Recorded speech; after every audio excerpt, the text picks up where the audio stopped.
आप सभी को जय मसीह की। आज परमेश्वर के वचन में आप सभी का स्वागत है। परमेश्वर पिता आज अपने वचनों के द्वारा आप सबको बहुत ऐसे आशीष को दे। पिता परमेश्वर आज अपने वचनों के द्वारा आपसे बोले और बातचीत करे। आज हम क्रिसमस कैरोल्स के महत्व के बारे में परमेश्वर के वचन से कुछ बातों को सीखेंगे। और जब क्रिसमस कैरोल्स की बात आती है तो बहुत सारे लोग बहुत सारी भ्रांतियों में होते हैं कि लोग कहते हैं ये तो किसी मनुष्य के द्वारा शुरू किया गया बात है, परंतु ऐसा नहीं। इस क्रिसमस सीजन में हम क्रिसमस कैरोल्स के महत्व को समझेंगे। एक बड़ी योजना जो परमेश्वर ने मनुष्य जाति के लिए बनाई, और इस योजना को जब परमेश्वर पूरा कर रहा है तो स्वर्ग के दूत और उनका एक बड़ा दल आकर के परमेश्वर की स्तुति करते हुए उन गरेड़ियों को इस प्रकार से कह रहा है, वो आकाश में स्तुति करने लगे। एक बड़ा दल आकर के परमेश्वर की स्तुति कर रहा है और इस बात को कह रहा है जो हमको मिलता है लूका 2 अध्याय और उसका 13 में इस प्रकार से, तब एकाएक उस दूत के साथ स्वर्गदूतों का एक दल परमेश्वर की स्तुति करते हुए और यह कहते हुए दिखाई दिया, आकाश में परमेश्वर की महिमा और पृथ्वी पर उन मनुष्यों में जिनसे वह प्रसन्न है शांति हो। और ये परमेश्वर की महिमा को कर रहे हैं क्योंकि परमेश्वर ने एक बड़ी योजना को अंजाम दिया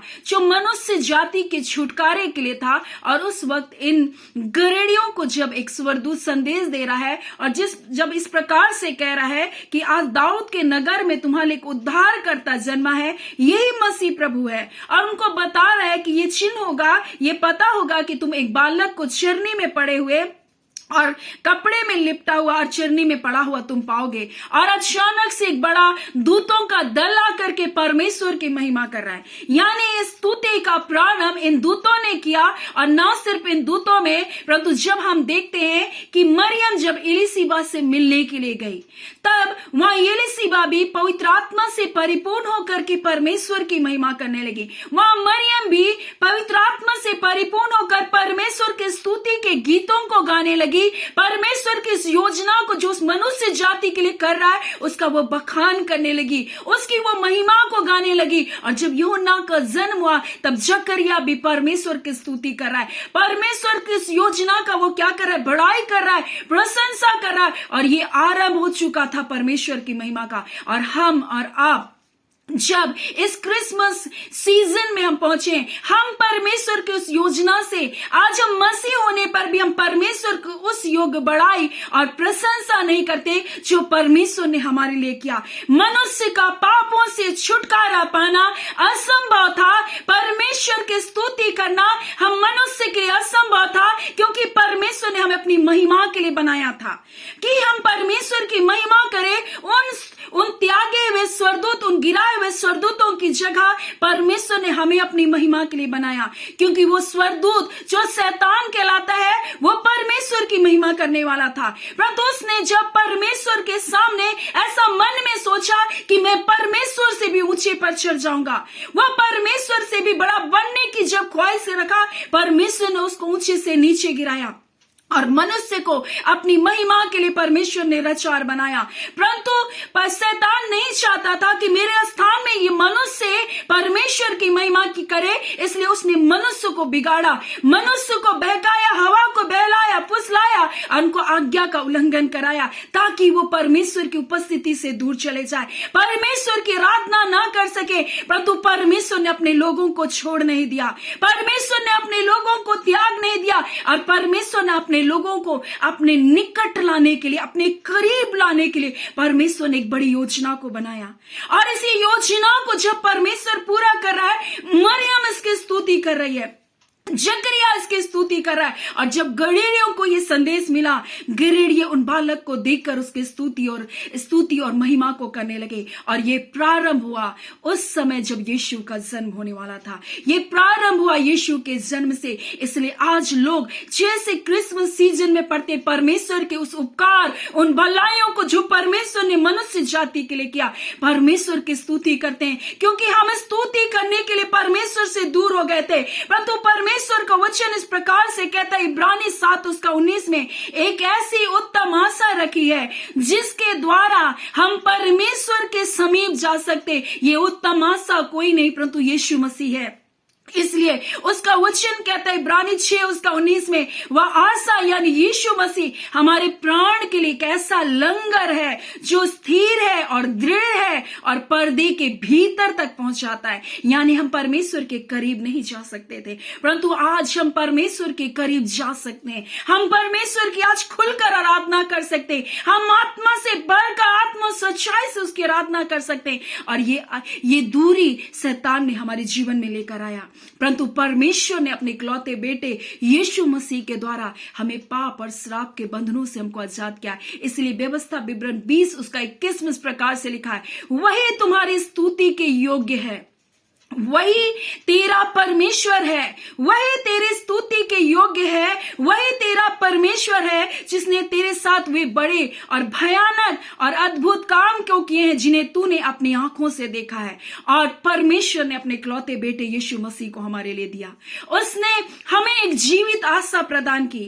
जब आप इस क्रिसमस के सीजन आप सोच रहे होंगे मेरे पास आनंद मनाने के लिए कोई विषय नहीं, मैं आपसे कहना चाहती हूं आपके पास एक जीवित आशा है, वो यीशु मसीह है। आप सोच सकते हैं कि मेरे लोगों की मृत्यु हो गई, मैं कैसे परमेश्वर की आराधना करूं। और मैं आपको बताऊं 2018 में जब मेरा पति आईसीयू में था, डॉक्टरों का एक बड़ा दल उन आईसीयू में रहने वाले प्रिय लोगों से जब मिलता था, उनको कभी भी आशा की बात नहीं करता था। उनसे कहता था तुम्हारे प्रिय लोगों के पास समय नहीं है, वो ज्यादा दिन जीवित नहीं बचेंगे। सब उस कमरे से निकलते थे और फूट फूट कर रोते थे। एक फौजी भाई था जिनका भाई भी वैसी ही हालत में था और उसने कहा बहन तुम क्यों नहीं रोती। मैंने कहा जब तक मेरे पति की सांस चल रही है मेरे पास एक आशा है। परंतु मैं इस बात को बताना चाहती हूँ कि मृत्यु के बाद भी एक आशा है। और उसका वचन इस प्रकार से कहता है, अगर सिर्फ हम इसी जीवन में आशा को रखते हैं तो हम सबसे अभागे मनुष्य हैं। परंतु वह आशा है क्योंकि उसने मृत्यु को भी जीत लिया, वही पुनरुत्थान बनकर, वही जीवन बनकर हमारे पास आया और अधोलोक में पड़े हुए लोगों के लिए भी वो आशा बनकर आया। आज हमारे पास स्तुति का विषय है। चाहे आपके जीवन में कैसी तकलीफें क्यों ना हो, चाहे आपको लोग पूछ रहे होंगे या नहीं पूछ रहे होंगे, लेकिन आपके पास एक उत्तम आशा है कि यीशु मसीह इमैनुएल बनकर आपके साथ रहने आया। वो आपको ना छोड़ेगा, ना आपको धोखा देगा, ना आपको त्यागेगा। वो आपका संगी, आपका मित्र बनकर आपके संग रहने आया। वो कहता है मैं तुम्हें दास ना कहूंगा परंतु मैं तुम्हें मित्र कहूंगा, क्योंकि मित्र को वो सब कुछ बता सकता है। वो अपने दिल की बात को आपको बता सकता है। वो आपसे प्रेम करता है और इसलिए वो इस धरती पर आपके लिए आया। परमेश्वर ने प्रेम किया और आपके लिए अपना इकलौता बेटा यीशु मसीह दे दिया। स्वर्गदूत इस प्रकार से स्तुति करें, आकाश में परमेश्वर की महिमा हो, क्योंकि उसने अपना इकलौता बेटा आपके लिए दे दिया। आपके जीवन में एक उत्तम आशा दे दी। आप जो परमेश्वर से दूर थे पापों के कारण, उसकी यीशु की धार्मिकता के कारण आज आप उसके निकट जा सकते। ये कैरोल्स हमारे लिए, ये स्तुति का समय, ये क्रिसमस सीजन, ये परमेश्वर की महिमा का समय है। इसलिए उसका वचन कहता है वह स्तुति के योग्य परमेश्वर है, वो महिमा के योग्य परमेश्वर है। वही हमारा परमेश्वर है जिसने हमारे साथ बड़े महत्व के और भयानक काम किए हैं जिन्हें तूने अपनी आंखों से देखा है। उसने अपना इकलौता बेटा यीशु मसीह आपके लिए दिया। गरेड़िया उसकी स्तुति कर रहे थे। समान अपनी गोद में यीशु को लेकर उसकी स्तुति करने लगा। हन्ना एक विधवा जो हम देखते हैं 84 वर्ष की थी, एक वृद्ध महिला, वो यीशु को देख करके आनंदित होकर के उसकी महिमा को करने लगी, क्योंकि उसके लिए भी मालूम था अब मैं क्या होंगी, मैं मरूंगी, परंतु जो मेरे लिए आया वो मुझको क्या करेगा, उस अधोलोक में पड़े रहने नहीं देगा, परंतु मुझे स्वर्ग के राज्य में लेकर जाएगा। आज आपके लिए और मेरे लिए एक जीवित आशा है। इसलिए इस क्रिसमस सीजन हम परमेश्वर की महिमा करें, ऐसी महिमा को करें, ऐसी आराधना को परमेश्वर को दें और परमेश्वर के ऐसे धन्यवादी बने कि वो परमेश्वर अपने स्वर्ग के सिंहासन में ना रह सके और वो धरती पर उतर कर आए और अपने लोगों की उन स्तुति, उस आराधना को स्वीकार करे। इसलिए आइए हम इस क्रिसमस सीजन परमेश्वर की ऐसी आराधना करें जैसे दूतों ने की, जैसे गरोड़ियों ने की, जैसे समौन ने की, जैसे जकरिया ने की, जैसे मरियम ने की, जैसे हन्ना ने की, वैसे हम परमेश्वर की आराधना को करें। उस समय थोड़े लोग इन बातों को जान पाए। आज सारी पृथ्वी के लोग इस बात को, इस योजना को जानते हैं जो बड़े महत्व के और भयानक काम परमेश्वर ने हमारे लिए किए। तो आइए हम इस क्रिसमस सीजन परमेश्वर को ऐसी आराधना को भेंट चढ़ाएं। सो परमेश्वर पिता इन वचनों के द्वारा आप सबको बहुत ऐसे आशीष को दे। आमीन। आइए हम प्रार्थना करेंगे।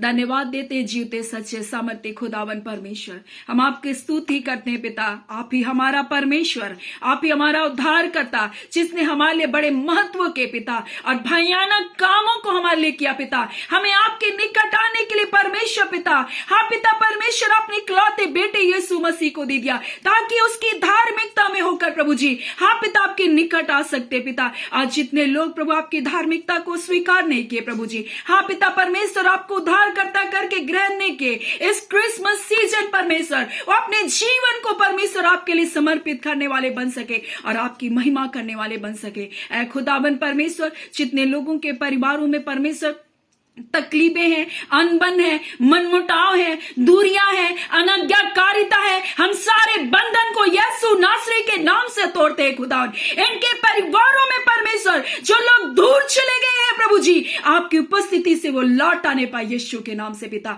ओ रबांदा खाला रिबा शिखेंदिरे सोनुनाबा, आपका वचन कहता है खुदावन, तो विश्वास कर ले और तेरे घराने के लोग उद्धार पाएंगे प्रभु। आपके हाथों से ने कोई छीन नहीं सकता। वो पाप अंधकार के सारे बंधनों को हम तोड़ते प्रभु, और गलत रिलेशनशिप के सारे बंधन टूटने पाए, परिवार के बच्चे वापस आने पाए, परिवार में पिता पति और पत्नी अलग हैं, एक हो जाने पर क्रिसमस सीजन यीशु के नाम से, और बड़ा हर्ष आने पर इनके परिवारों में, वो जो रो रहे बिलक रहे कोई आशा नहीं, आप इन्हें उत्तम आशा को दे रहे हैं, क्योंकि यीशु मसीह आपने पाप और श्राप के तमाम बंधन को तोड़ा, जादू टोने के तमाम बंधन टूटने पाए, हर एक गलत संबंध, हर एक गलत बातों के बंधन टूटने पाए यीशु के नाम से पिता।